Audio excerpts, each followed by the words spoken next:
Hello and welcome back to the Final Fantasy XIII commentary. Now we actually get to the playable part. And we get the first of many tutorials. You can control the camera with the right analog stick.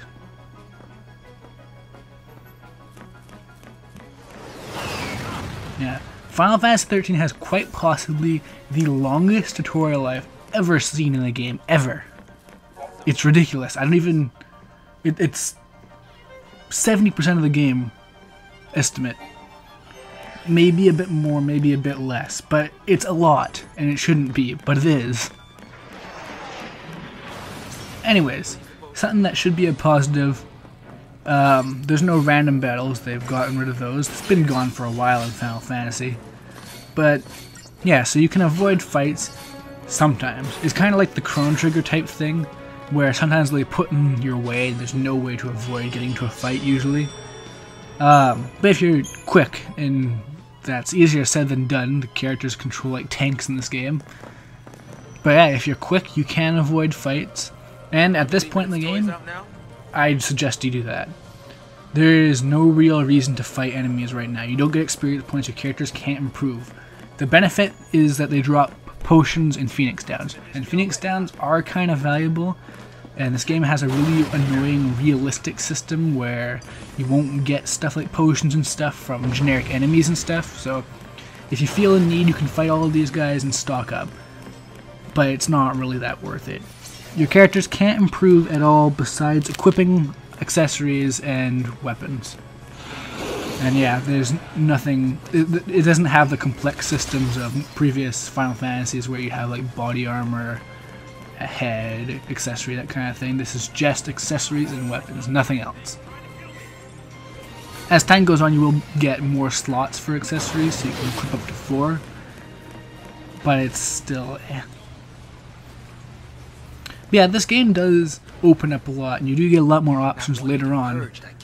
It just takes such a long time to actually get there. This game has terrible pacing. And 45,000 hours from now, when they get to that part, you'll see why. Nothing to worry about. Maybe not for a soldier girl, but like it's crazy. Like it takes maybe 30 hours to get out of the tutorial in this game. And if you're playing normally, it'll probably take you 5 hours to get to the end after that. This game, this really shows that Square Enix takes things for granted. They're just like, oh yeah, we can make a terribly paced game that won't draw people in, because it's Final Fantasy, they'll just keep playing it. And that really backfired on them. Sure, Famitsu gave them like a 41 out of 40 or something like that, something stupid. But yeah, it just really goes to show that they had so much high expectations for their brand alone. They're just like, oh yeah, people will care about this no matter what. It doesn't matter that the game doesn't really start for 30 hours.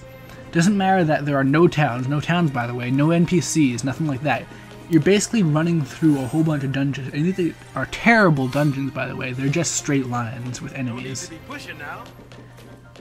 See, that's what I was talking about earlier with developing a game HD.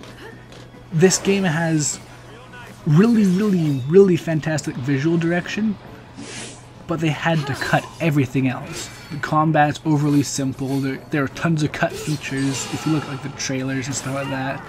There are no towns, equipment's all very bland, there's no side quests, there's nothing really. It's just a linear progression, cutscene. It's basically a mildly interactive movie. You control the fights by pressing auto battle. You run forward because there's no real branching paths. There's side paths that have a treasure chest, and then you have to turn back because that's all there is to it. But it does eventually get better. That's the big shame here. Not many people are going to see it through. I personally see it through because I spent like $40 on this game, and I felt it'd be a waste if I didn't keep playing it. But a lot of people don't feel that way about games, and so they just quit. And I can't really blame them. I enjoyed the story enough to keep playing anyways. I wasn't really having a bad time, but the gameplay is nothing. It's so I can't even really. It's something you have to really play to see. Like, it's got tons of visual flair. The animations for all the special effects and stuff, fantastic. But you're just mashing the X button. How did they make an RPG, a turn-based RPG, a button masher? I haven't pressed the X button this much playing Kingdom Hearts.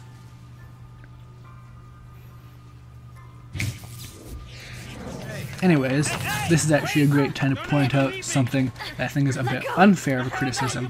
People say that the data log, which is basically a journal, you know, kind of the thing where they provide you background information on what's going on in the story. They give you in-depth descriptions of locations and backstory and stuff like that. And they say it's required reading. This game is poorly paced because you have to read the entire dialogue to have any clue what's going on. And I could not disagree more. Like that thing that Lightning was just using, it's, I believe, called a Gravicon unit. And people act like you have to know what that is, otherwise it makes no sense. I don't really see how that is. That's something I can take for granted. It's a little thing on her finger that makes it so she can float. I don't really need to know anything beyond that. And I don't know why people would think that you have to read up on it to really get that. And there's a lot of things like that. Like, yes, reading the backstory does give you a better understanding of what's going on with this game. But it's not mandatory by any means.